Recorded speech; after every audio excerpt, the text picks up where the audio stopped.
Hi families, இன்னைக்கு என்ன கதை பார்க்கலாம். என் பெயர் விஜய், வயது 26, கல்லூரியில் படித்து வருகிறேன். பொதுவாகவே பதின்பருவம் தொடங்கியதிலிருந்தே எனக்கு பெண்கள் மீதான ஈர்ப்பு சற்று அதிகம். கிராமத்து சூழல், சுற்றிலும் வயல்வெளிகள், தனிமை இதெல்லாம் என் கற்பனைகளுக்கு தீனி போட்டன. எங்கள் வீட்டிற்கு பக்கத்தில் அதிகம் வீடுகள் கிடையாது. அதனால் அவ்வப்போது வயல் வேலைக்கு வரும் பெண்கள் ஒதுங்குவதை பார்ப்பேன். என் வாலிப குறும்புகள் எல்லாம் என் கற்பனையோடு முடிந்துவிடும். ஆனால் என் வாழ்க்கையையே மாற்றப் போகும் ஒரு சம்பவம் என் வீட்டிற்குள்ளேயே நடக்கும் என்று நான் கனவிலும் நினைக்கவில்லை. எங்கள் வீட்டில் மொத்தம் 3 பேர்தான். நான், என் தாத்தா, அப்புறம் என் மாமா மனைவி அனிதா அத்தை. என் மாமா ஒரு குடிகாரர். குடிபோதையில் உடம்பை கெடுத்துக்கொண்டு 4 வருடத்திற்கு முன்னரே இறந்து விட்டார். அந்த துக்கம் தாங்காமல் பாட்டியும் போய் சேர்ந்தார். இப்போது வீட்டில் ஆண்கள் என்றால் நானும் தாத்தாவும் மட்டும்தான். அனிதா அத்தைக்கு வயது 36 இருக்கும். ஆனால் பார்த்தால் 25 வயது இளம்பெண் என்றே சொல்ல தோன்றும். கிராமத்து வெயிலில் கூட அவளது நிறம் மங்கவில்லை. உடம்பில் சற்றும் தளர்வு இல்லாத ஒரு செழிப்பான தோற்றம் அவளுடையது. மாமா உயிரோடு இருந்தவரை அவளுக்கு நரக வேதனைதான்.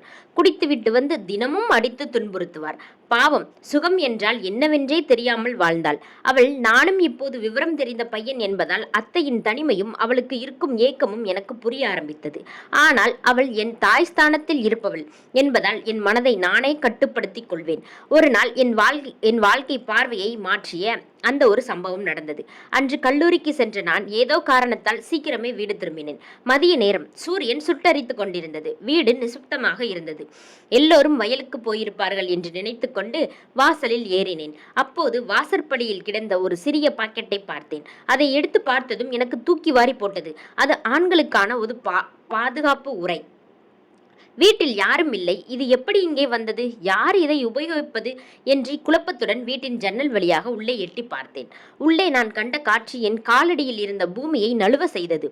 என் நெஞ்சு படபடவென அடித்து கொண்டது. வீட்டின் உள்ளே என் தாத்தாவும் அனிதா அத்தையும் மிக நெருக்கமாக இருந்தார்கள். அத்தையின் முகத்தில் இதுவரை நான் பார்த்திராத ஒரு நிம்மதியும் சந்தோஷமும் தெரிந்தது. தாத்தா வயதானவர் என்றாலும் உடற்கட்டில் இன்னும் மிடுக்குடன் இருப்பவர். அத்தைக்கு தேவையான அந்த அந்யோன்யத்தையும் அரவணைப்பையும் அவர் கொடுத்து கொண்டிருந்தார். மாமாவிடம் கிடைக்காத அந்த அன்பு, சுகம் அவளுக்கு தாத்தாவிடம் கிடைத்து கொண்டிருந்தது. அந்த காட்சியை எனக்குள் அதுவரை இருந்த தயக்கம் உடைந்தது. ஒரு பெண்ணுக்கு தேவை உண்மையான அன்பும் அரவணைப்பும் தான் என்பது புரிந்தது. தாத்தா அவளை ஒரு ராணி போல வைத்திருந்தார். அவர்கள் இருவரும் அந்த நிலையில் இருப்பதை பார்ப்பது எனக்கு ஒரு விதமான கிளர்ச்சியையும் அதே சமயம் பொறாமையையும் ஏற்படுத்தியது. தாத்தாவால் இவ்வளவு சந்தோஷத்தை கொடுக்க முடிகிறது என்றால் இளைஞனான என்னால் முடியாதா என்ற கேள்வி எனக்குள் எழுந்தது. சத்தம் போடாமல் அங்கிருந்து நகர்ந்து வெளியே சென்று நேரத்தை கடைத்துவிட்டு மாலையில் ஒன்றும் தெரியாதது போல் வீட்டிற்கு வந்தேன். அத்தை சமையலறையில் மும்மரமாக இருந்தாள். என்ன விஜய், இன்னைக்கு சீக்கிரமே வந்துட்ட என்று கேட்டாள். இப்போது என் கண்கள் அவளை அத்தையாக மட்டும் பார்க்கவில்லை, அவளுக்குள் இருக்கும் பெண்ணை பார்த்தது. ஆமாம் அத்தை, பஸ் சீக்கிரமா கிடைச்சது அதான் அப்படின்னு சமாளிச்சேன். அவள் பரிமாறும்போது என் கண்கள் அவளை வட்டமிட்டன. அவளது அசைவுகள், அந்த சிரிப்பு, தாத்தாவிடம் அவள் காட்டும் அக்கறை எல்லாவற்றிற்கும் இப்போது எனக்கு அர்த்தம் புரிந்தது. இரவு சாப்பிடும்போது தாத்தா, அனிதா, நாளைக்கு நான் சீக்கிரமே தோட்டத்துக்கு போறேன். மதிய சாப்பாட்டை நீயே தோட்டத்துக்கு கொண்டு வந்துடு, அங்கேயே சாப்பிடலாம் என்றார். அதை கேட்டதும் அத்தையின் முகம் மலர்ந்தது. சரிங்க மாமா என்று வெட்கத்துடன் பதிலளித்தாள். எனக்கு புரிந்துவிட்டது. அது ஒரு சாப்பாட்டிற்கான அழைப்பு மட்டுமல்ல, அவர்களுக்கான தனிமைக்கான அழைப்பு என்று. எனக்கு ஒரு விஷயம் தெளிவாகிவிட்டது. அத்தைக்கு தேவை அன்பும் இன்பமும் தான். யார் கொடுக்கிறார்கள் என்பது அவளுக்கு முக்கியமல்ல. இதுவரை பார்வையாளனாக இருந்த நான் இனி களத்தில் இறங்க முடிவு செய்தேன். அத்தைக்கும் தாத்தாவுக்கும் இடையே நடக்கும் இந்த ரகசிய நாடகத்தில் நானும் ஒரு பாத்திரமாக மாற காத்திருந்தேன். நாளை தோட்டத்தில் என்ன நடக்கப் போகிறது என்பதை வேடிக்கை பார்க்கவும், சந்தர்ப்பம் கிடைத்தால் என் ஆசையை நிறைவேற்றிக் கொள்ளவும் மனதிற்குள் திட்டம் தீட்ட ஆரம்பித்தேன். அன்று இரவு எனக்கு தூக்கமே வரவில்லை. மறுநாள் தோட்டத்தில் என்ன நடக்கப் போகிறது என்பதை நேரில் பார்க்க வேண்டும் என்று முடிவு செய்தேன். அதற்காக ஒரு திட்டம் போட்டேன். மறுநாள் காலையிலேயே தாத்தாவின் ஸ்கூட்டியை எடுத்துக்கொண்டு தோட்டத்திற்கு சென்றேன். அத்தை கேட்டால், என்ன விஜய், இவ்வளவு காலையில எங்க கிளம்பிட்ட? நான் சமாளிச்சேன். இல்லத்த, காலேஜ் ப்ராஜெக்ட் விஷயமா கொஞ்சம் ஃபோட்டோ எடுக்கணும். அதான் தோட்டத்துக்கு போய் எடுத்துட்டு வந்துடுறேன். தோட்டத்திற்கு சென்ற நான் அந்த தனிமையான குடிசைக்கு பின்புறம் சென்றேன். உள்ளே நடப்பதை மறைந்திருந்து பார்ப்பதற்காக மரப்பலகையில் சிறு துளை ஒன்றை யாருக்கும் தெரியாதவாறு போட்டு வைத்துவிட்டு வீட்டுக்கு வந்தேன். நான் குளித்துவிட்டு கல்லூரிக்கு கிளம்ப தயாரானேன். அப்போது தாத்தா, விஜய், வண்டியை எடு, என்னை கொஞ்சம் டவுன்ல இறக்கி விட்டுட்டு நீ காலேஜ் போ என்றார். சரி தாத்தா என்று வண்டியை எடுத்தேன். கிளம்பும்போது அத்தை தாத்தாவிடம், மாமா வரும்போது மறக்காம அந்த பொருளை வாங்கிட்டு வாங்க என்று கண்ணை சிமிட்டி சொன்னாள். தாத்தாவும் சிரித்துக்கொண்டே சரிம்மா என்றார். எனக்கும் புரிந்துவிட்டது.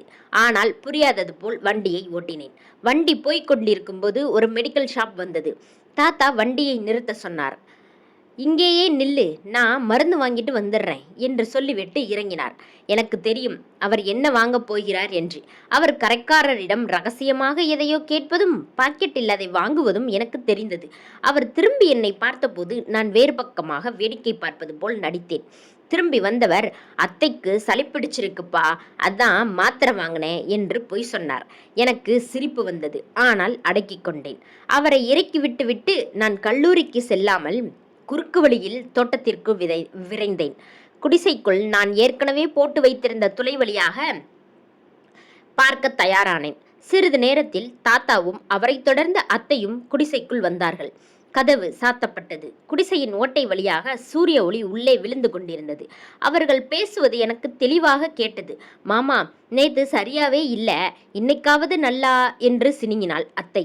தாத்தா சிரித்துக்கொண்டே, இன்னைக்கு நம்மளை தொந்தரவு பண்ண யாரும் இல்ல, நிம்மதியா இருக்கலாம் என்றார்.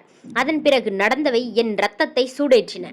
ஆனால் நான் கவனித்த ஒரு விஷயம், அத்தை எதிர்பாராத அந்த முழுமையான வேகம் தாத்தாவிடம் இல்லை. அவர் சீக்கிரமே சோர்ந்து போனார். அத்தையின் முகத்தில் ஒரு ஏமாற்றம் தெரிந்தது. அவள் முழு திருப்தி அடையவில்லை என்பது அவளது பார்வையில் தெரிந்தது. அப்போது நான் ஒரு முடிவெடுத்தேன். அத்தைக்கு தேவை ஒரு இளமை வேகம். அதை தாத்தாவால் கொடுக்க முடியாது, நான் தான் கொடுக்க வேண்டும். ஞாயிற்றுக்கிழமை காலை தாத்தா சந்தைக்கு செல்வது வழக்கம். அன்று நானும் அத்தையும் மட்டும்தான் வீட்டில் இருப்போம். இதுதான் சரியான நேரம். தாத்தா கிளம்பியதும் நான் ஹாலில் அமர்ந்து சாப்பிட்டு கொண்டிருந்தேன். அத்தை எனக்கு பரிமாறினாள். அத்தை, உங்ககிட்ட ஒரு முக்கியமான விஷயம் பேசணும் என்றேன், என் குரலில் ஒரு கம்பீரத்துடன். என்னடா காலையிலேயே சீரியஸா பேசுற என்றாள். அத்தை, நீயும் தாத்தாவும் பண்றது எனக்கு தெரியும். அந்த குடிசையில நடக்கிற கூத்து எனக்கு தெரியும் என்று உரைத்தேன். அத்தைக்கு தூக்கி வாரி போட்டது. என்னடா வளர்ற, உனக்கு அறிவு இருக்கா என்று கத்தினாள். அத்தை, நடிக்காதீங்க. தாத்தா மெடிக்கல் ஷாப்ல என்ன வாங்கினாருன்னு எனக்கு தெரியும். உனக்கு தேவை அந்த சுகந்தானே, அதை ஏன் தாத்தா கிட்ட தேடுற என்றேன். அவள் கோபத்தில் என்னை அடிக்க கை ஓங்கினாள். நான் அவள் கையை பிடித்து நிறுத்தினேன். அத்தை, மாமா போனதுக்கப்புறம் நீங்க தனிமையில இருக்கிறது எனக்கு புரியுது. ஆனா அந்த அந்த அந்த தாத்தாவால உங்களை முழுசா சந்தோஷப்படுத்த முடியாது. ஒரு அந்த கேள்வியில அவள் உறைந்து போனாள். நான் கேட்கக்கூடாதா? அந்த கேள்வியில் அவள் உறைந்து போனாள். அவள் கையில் இருந்த தட்டு நழுவியது. கோபம் மெல்ல வடிந்து அவளது முகத்தில் ஒருவித நாணம் கலந்த தயக்கம் வந்தது. ஒன்றும் பேசாமல் அறைக்குள் ஓடினாள். சிறிது நேரம் கழித்து நான் அவள் அறைக்கு சென்றேன். அவள் அழுது கொண்டிருந்தாள். நான் அருகில் சென்று அமர்ந்தேன். அத்தை, நான் தப்பா எதுவும் சொல்லல. உனக்கு தேவையான சந்தோஷத்தை என்னால கொடுக்க முடியும். ஒரு முறை என் மேல் நம்பிக்கை வை என்றேன். அவள் மெதுவாக நிமிர்ந்து என்னை பார்த்தாள். என் கண்களில் இருந்த உறுதியை பார்த்து அவள் கரைந்தாள். மெதுவாக எழுந்து சென்று கதவையும் ஜன்னலையும் சாத்தினாள். இன்னைக்கு ஒரு நாள் உன்னோட ஆசைப்படி நடந்துக்கிற, ஆனா இது வெளியே யாருக்கும் தெரியக்கூடாது என்றாள். அதன் பிறகு நடந்ததை வார்த்தைகளால் விவரிக்க முடியாது. தாத்தாவிடம் கிடைக்காத அந்த இளமையின் வேகத்தையும் முரட்டுத்தனமான காதலையும் நான் அவளுக்கு கொடுத்தேன். பல வருடங்களாக வறண்டு போயிருந்த நிலத்தில் மழை கொட்டியது போல் இருந்தது அவளது நிலை. நான் அவளை ஒவ்வொரு அணுவாக ரசித்து சந்தோஷத்திற்கு இட்டு சென்றேன். அவள் துடித்தாள். எல்லாம் முடிந்த பிறகு என் மார்பில் சாய்ந்து கொண்டு சொன்னாள், விஜய், கல்யாணமான புதுசுல கூட நான் இவ்வளவு சந்தோஷமா இருந்ததில்லை. என்ன நீ வேற உலகத்துக்கே கூட்டிட்டு போயிட்ட. இனிமே உனக்கு எந்த குறையும் வராது, சரியத்த என்றேன். நாங்கள் இருவரும் ஒரு புதிய உறவில் மிதக்க ஆரம்பித்தோம். ஆனால் இந்த ரகசியம் எத்தனை நாளைக்கு தாங்கும்? சில வாரங்கள் சொர்க்கத்தில் மிதப்பது போல கழிந்தன. அத்தை அனிதா எப்போதும் சந்தோஷமாக பளிச்சென்று காணப்பட்டாள். தாத்தா பெரியவரும் சந்தோஷமாக இருந்தார். தனது மருமகளுக்கு மீண்டும் வாழ்க்கை கிடைத்த மகிழ்ச்சி அவருக்கு. ஆனால் அவருக்கு தெரியாது, அந்த வாழ்க்கையின் சாவியே நான் தான் என்பது. சந்தோஷம் நிரந்தரமானது அல்ல.